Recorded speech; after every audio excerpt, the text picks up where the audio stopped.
Bonjour, vous avez été nombreux à réagir à ma vidéo de vendredi dernier sur la soif de posséder. Est-ce un péché? Et vous avez témoigné comment l'amour de l'argent, l'appât du gain, entre dans les églises. Mais Dieu me met à cœur de vous dire aujourd'hui que ce problème, ce n'est pas un problème nouveau. Ça existait déjà du temps du Nouveau Testament. Paul, par exemple, écrit dans sa première lettre à Timothée, chapitre 6, verset 3, qu'il y avait des gens qui enseignaient une autre doctrine que celle de notre Seigneur Jésus-Christ. Et de quel enseignement s'agit-il? Eh bien, nous lisons au verset 5 que ces gens enseignaient que la piété est une source de profit. Que la piété, c'est-à-dire l'attachement à Dieu, est une source de profit financier. C'est exactement le même enseignement qu'on entend aujourd'hui, que l'attachement à Dieu, suivre les principes de Dieu, va amener un profit financier. Et donc tous ceux, toutes celles qui cherchent le profit financier viennent dans les églises, non pas pour Dieu, mais pour s'enrichir. Et Paul dit que l'attachement à Dieu, c'est une bénédiction, c'est une source de grand profit. Dieu nous bénit. Mais la bénédiction n'est pas là où ceux qui sont remplis de convoitise voudraient la situer. Parce que Paul dit que si on a ce dont on a besoin, il faut savoir être dans le contentement. Tu n'as pas besoin de toujours plus, de 50 paires de chaussures. Tu n'en as pas besoin pour marcher. Tu n'as pas besoin de 5 voitures pour rouler. Tu n'as pas besoin de 4 maisons pour vivre. La vertu biblique, la piété, l'attachement à Dieu, c'est quand Dieu t'a béni, pourvu à tes besoins, remercie-le. Tu es béni. Dieu a pourvu à tes besoins. Et au lieu de chercher plus, pense à ceux qui n'ont pas ce que tu as. Et si tu as du superflu, c'est une opportunité pour toi d'aider les autres. Si donc nous avons la nourriture et les vêtements, écrit Paul, versets 8 à 10, cela nous suffira. Mais, quant à ceux qui veulent s'enrichir, la piété est une source de profit. C'est ce qu'on enseigne à certaines personnes et c'est ce qui les accroche. Eh bien, ceux qui veulent s'enrichir, Paul dit qu'ils vont tomber dans la tentation et dans un piège. Est-ce que tu veux être piégé? Est-ce que tu veux être un chrétien pris dans une nacelle? Cherche, convoite l'argent. Elle fera de toi un prisonnier, une prisonnière. Paul dit que l'amour de l'argent suscite des désirs nuisibles qui plongent les êtres humains dans la ruine, provoquent leur perte, et que l'amour de l'argent, il est présent dans le monde, partout, partout, mais aussi il est présent, hélas, dans l'Église du Seigneur Jésus-Christ. Mais Paul dit que l'amour de l'argent n'est pas une bénédiction, mais la racine de tous les maux.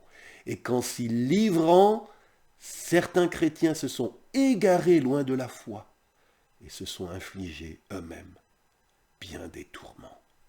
Ne laisse pas Satan aiguiser ton appétit pour les choses matérielles. Apprends à vivre dans le contentement, dans la reconnaissance. Et face à tous ces enseignements où on attise notre convoitise matérielle, Paul dit à son fils spirituel, Dieu te dit au travers de Paul à toi qui m'écoutes, quant à toi, c'est le verset 11 de 1 Timothée 6, homme de Dieu, fuis ces choses.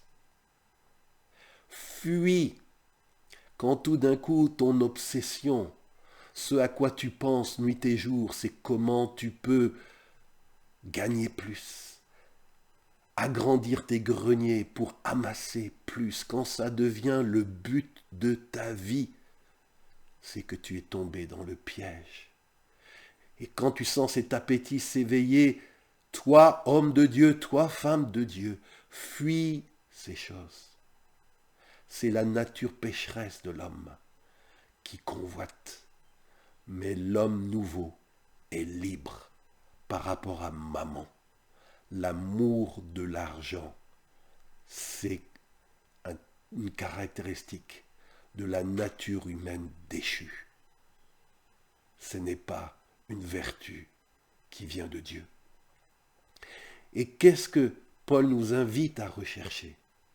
Non pas la richesse, non pas plus de biens matériels. Il dit, fuis ces choses et recherche la justice, la piété, la foi, l'amour, la persévérance, la douceur. C'est ça qui devrait te préoccuper jour et nuit. Comment puis-je mener une vie plus juste? Comment puis-je avoir une foi plus grande? Comment puis-je aimer davantage ma famille, mes voisins, mon pays, ce monde et ceux qui souffrent dans ce monde? C'est ça qu'un vrai chrétien, une vraie chrétienne, dit Paul dans 1 Timothée 6, doit rechercher. Et Paul dit à Timothée, qui était à ce moment-là responsable de l'église d'Éphèse, il dit, on le lit, versets 17 à 19, « Aux riches de ce monde, dit Paul à Timothée, ordonne-leur de ne pas être orgueilleux et de ne pas mettre leur espérance dans des richesses incertaines. » Pourquoi les gens en veulent toujours plus? Souvent c'est pour épater les autres, pour paraître plus grand que les autres. Ça, c'est de l'orgueil. Et mettre sa confiance dans nos biens matériels, c'est mettre notre confiance, dit Paul, dans des richesses incertaines. Ces richesses-là sont volatiles. Tu peux posséder aujourd'hui, être sur la paille demain. Ne mets pas, mon frère, ma sœur, ta confiance dans tes biens, dans ton compte en banque, dans ton poste, dans ta richesse, dans ta position, dans ton grade. Mets ta confiance, dit Paul, dans le Dieu vivant. C'est lui qui veut pourvoir à tes besoins pour que tu en jouisses. Il veut prendre soin de toi, comme il prend soin des oiseaux du ciel. Et si Dieu t'a béni avec des richesses, plus que les autres, au-delà des autres, au-delà de tes besoins sont pourvus.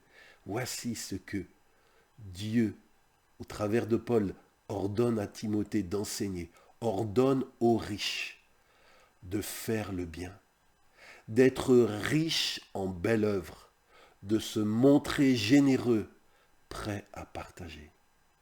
Peut-être, toi qui m'écoutes, tu as été béni par Dieu.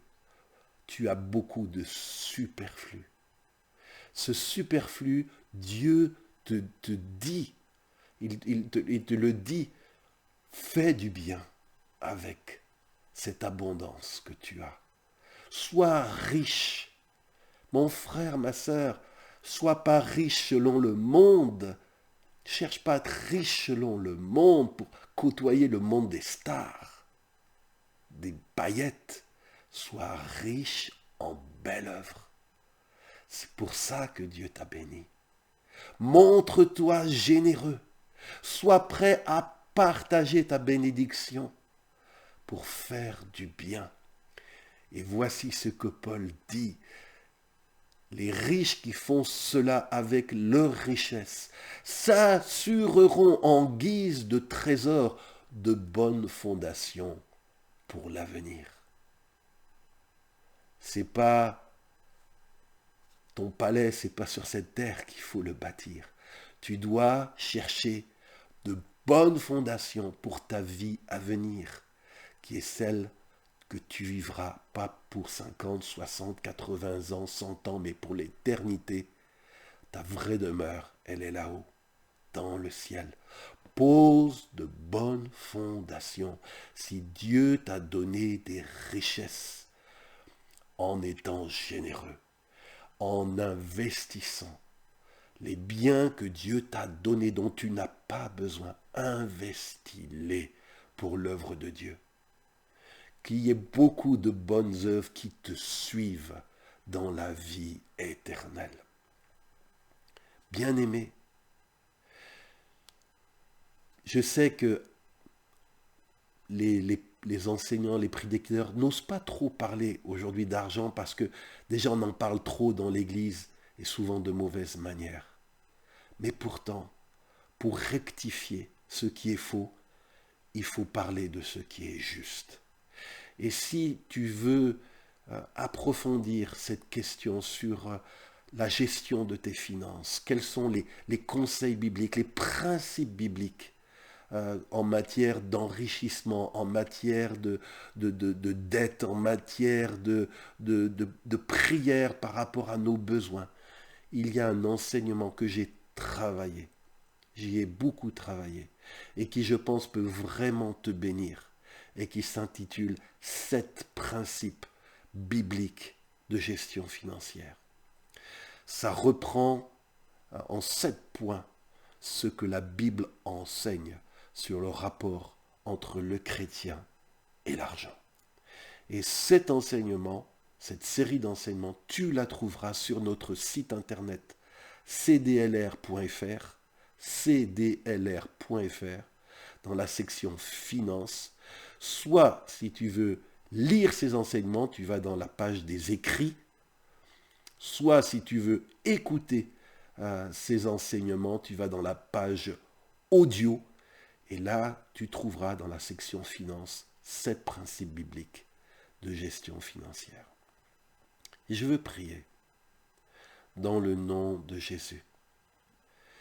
Seigneur, toujours depuis tout temps, à essayer de s'infiltrer dans les églises, dans les vies, des enseignements qui n'encourageaient pas à la piété, mais qui encourageaient à satisfaire des désirs cupides, égoïstes. Et je veux te demander pardon pour tous ces enseignements qui attirent des foules qui cherchent, Seigneur, l'enrichissement, qui cherchent le profit.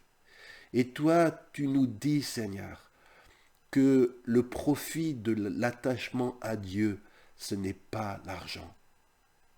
Et que si on enseigne, Seigneur, que la piété est une source de profit, on est un faux enseignant. On ne respecte pas l'enseignement de notre Maître Jésus. Et je veux prier, Seigneur, pour que les chrétiens puissent vérifier dans les Écritures si ce que on leur enseigne est exact. Et je prie, Seigneur, parce que c'est la vérité qui nous rend libres. Et cette vérité, elle est consignée dans ta parole. Je veux prier aussi pour mes frères et sœurs riches. Je sais qu'on a besoin d'argent pour l'œuvre de Dieu. Je sais qu'on a besoin d'argent pour secourir les pauvres. Je sais qu'on a besoin d'argent pour financer de beaux projets. Et tu le sais, tu as placé des gens en position de donner, de partager, d'être généreux. Tu les as bénis. Mais Seigneur, souvent quand les gens sont bénis, ils ne comprennent pas que faire avec leur richesse. Pourquoi sont-ils dans cette position d'abondance? Et je prie au nom de Jésus pour les riches qui m'écoutent. Seigneur, tu as dit à Timothée, ordonne aux riches de ne pas être orgueilleux. Ordonne aux riches de ne pas mettre leur confiance dans ces richesses incertaines. Ordonne aux riches de faire le bien et d'être riches en belles œuvres. Et moi, je veux te dire, mon frère, ma sœur, si tu as des comptes en banque bien rempli, je te le dis de la part du Seigneur. Il t'ordonne de faire le bien. Il t'ordonne de te montrer généreux. Il t'ordonne d'être prêt à partager. C'est sa volonté pour ta vie. Ne reste pas aveugle. Dieu t'a mis en position d'assurer de solides fondements pour ta vie à venir. C'est une opportunité qui ne se présentera qu'une seule fois dans ta vie. Alors réfléchis bien. Au lieu d'amasser dans des coffres tes trésors, il y a beaucoup mieux à faire que ça. Il y a des investissements beaucoup plus intelligents. C'est celui d'être riche pour Dieu. Seigneur, je veux prier que tu enlèves du cœur de tes enfants l'amour de l'argent, car tu en dis que l'amour de l'argent est la racine de tous les maux. Je ne veux pas que l'argent influence ma vie. Je ne veux pas que l'argent domine ma vie. Je ne veux pas que l'argent m'amène à tricher, à mentir, à falsifier. Je ne veux pas, Seigneur, fléchir le genou devant Mammon. Je veux être libre de cette convoitise. Et je fais appel à toi pour cela. Esprit Saint, œuvre dans notre cœur. Au nom de Jésus. Amen. Je vous dis à vendredi prochain pour un nouvel enseignement. Si celui-ci vous a béni, faites-le connaître, faites connaître notre site et cette série d'enseignements, 7 principes bibliques de gestion financière, afin que le peuple de Dieu puisse être établi dans une piété qui honore le Seigneur. À vendredi prochain.